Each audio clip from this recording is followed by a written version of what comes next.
siempre he considerado, como profesor de ciencias sociales, que es fundamental que los estudiantes entiendan la clave de de las ciencias sociales, que es la conceptualización.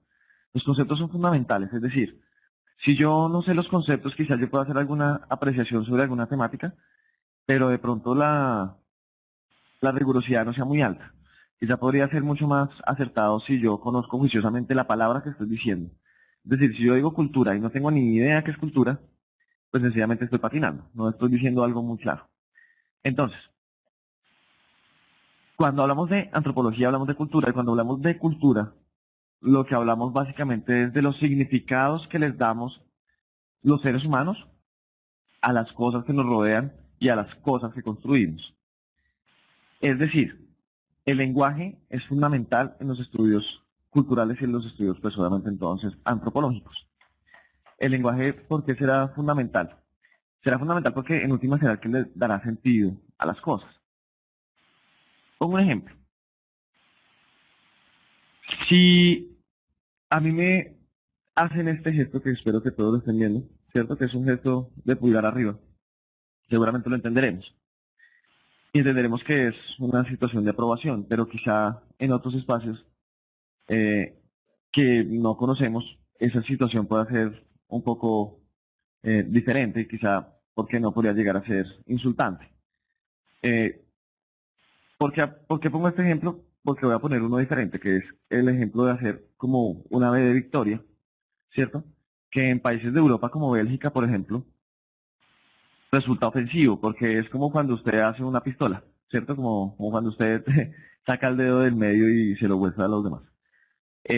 Para nosotros eso no significa nada, significa dos, o significa victoria, o bueno, lo que quiera que sea. Pero para una persona de Bélgica, por ejemplo, significa unas tijeras, ¿cierto? Con la que le pueden estar a usted cortando sus genitales, por ejemplo. Eso es una cuestión cultural. Es decir, nosotros, ¿qué significado le damos a las cosas? Entonces, para nosotros esto es algo muy diferente para lo que la gente de Bélgica sería.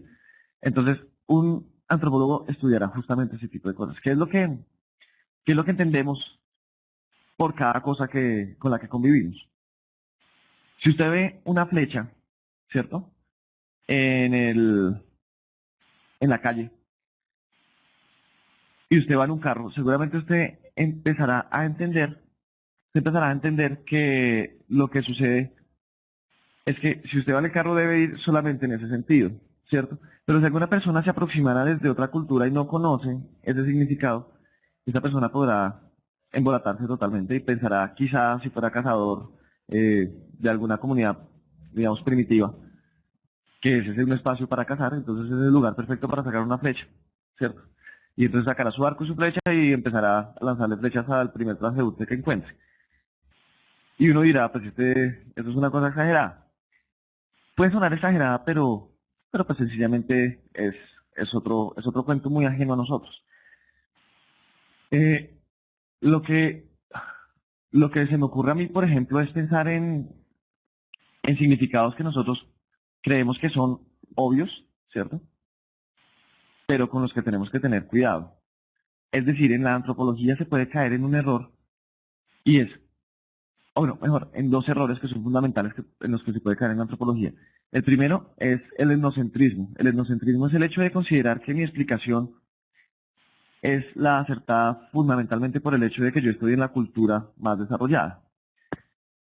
Entonces, digamos que cualquier apreciación que cualquier otra cultura pueda hacer nos va a ser totalmente despreciable y vamos a condenarla inmediatamente.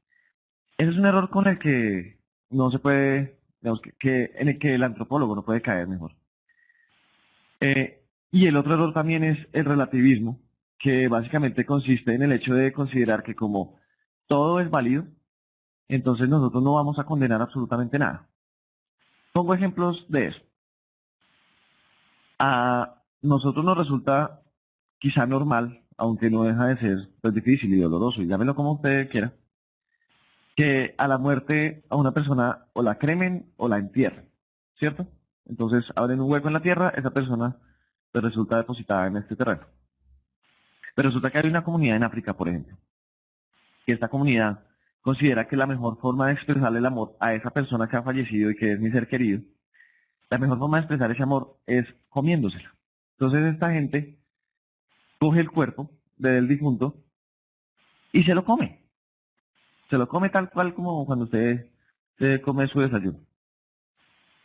Y uno dirá, pero esta cosa es aterradora. ¿Cuál es el significado que ellos le dan? Para nosotros es una cosa, digamos, de antropofagia, eso es una cosa tenaz, para nosotros suena horrible.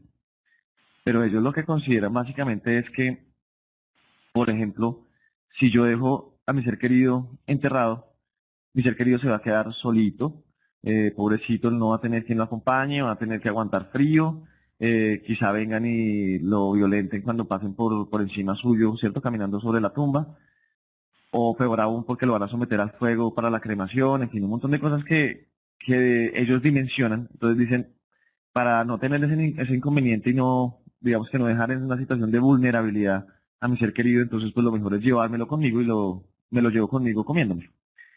Y para nosotros puede sonar aterrador. Lo que pasa es que nosotros no podemos radicalizar nuestra posición suponiendo que nosotros tenemos la verdad absoluta, ¿cierto?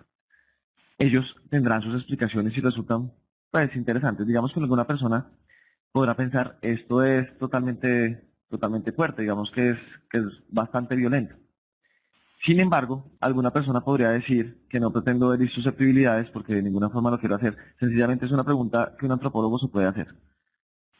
¿Cómo es que usted se indigna por el hecho de que ellos consideren importante comerse el cuerpo de una persona, pero no le indigna, por ejemplo, siendo católico, comerse el cuerpo y la sangre de nuestro Señor Jesucristo, diría el que es católico, ¿cierto? Entonces en la comunión se come la hostia y se toma el vino y lo simboliza como el cuerpo y la sangre de Cristo. Entonces, es decir, es ser capaz de dimensionar cuáles son los significados que les damos a las cosas. Nosotros somos capaces de darles significados diferentes a lo que quiera que pase. Y en esa medida no podemos ser radicales. Pero tampoco podemos caer en el otro punto que era el que quería también explicar, que es el relativismo, de hacer que todo sea pues válido, porque de ninguna forma podríamos tolerar ciertas cosas, ¿cierto?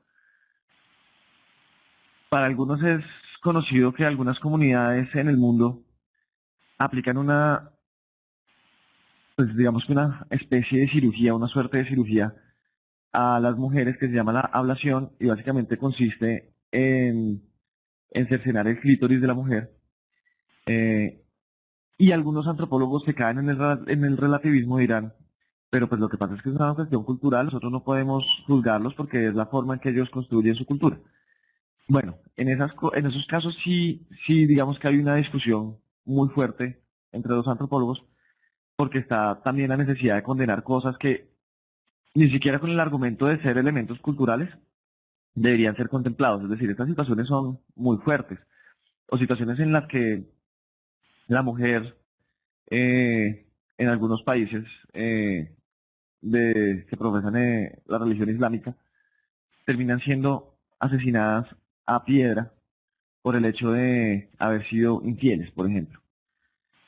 Es también cultural para nosotros que la infidelidad está muy mal vista y también está la situación de que algunas personas que han sido víctimas de infidelidad pues se enfurecen de tal forma que terminan asesinando a la esposa que le fue infiel o la esposa asesinando al esposo, lo que quiera que sea.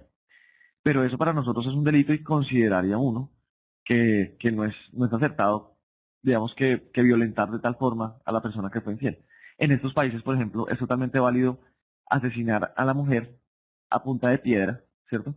Por el hecho de haber sido infiel. Pues digo, no, la infidelidad no es, digamos que puede ser condenable para las culturas, pero no se puede llevar al extremo de terminar siendo asesinada a piedra, ¿cierto? Entonces un antropólogo no puede caer en esa cuestión de, pues para nosotros es válido por un simple elemento de cultura, entonces pues lo vamos a condenarlo. No, también hay que asumir una condena a esas situaciones.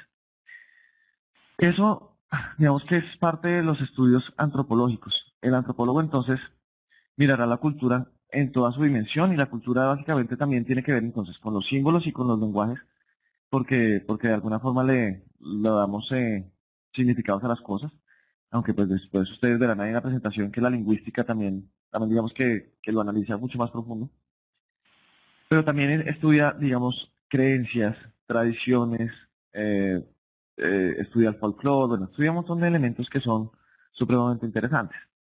Entonces, digamos que hay música que se puede analizar desde diferentes espacios, porque para usted puede ser supremamente interesante la música que escucha, pero quizá usted no conoce que en otros lados hacen una música supremamente curiosa. Un antropólogo tendrá que ser capaz de revisar eso.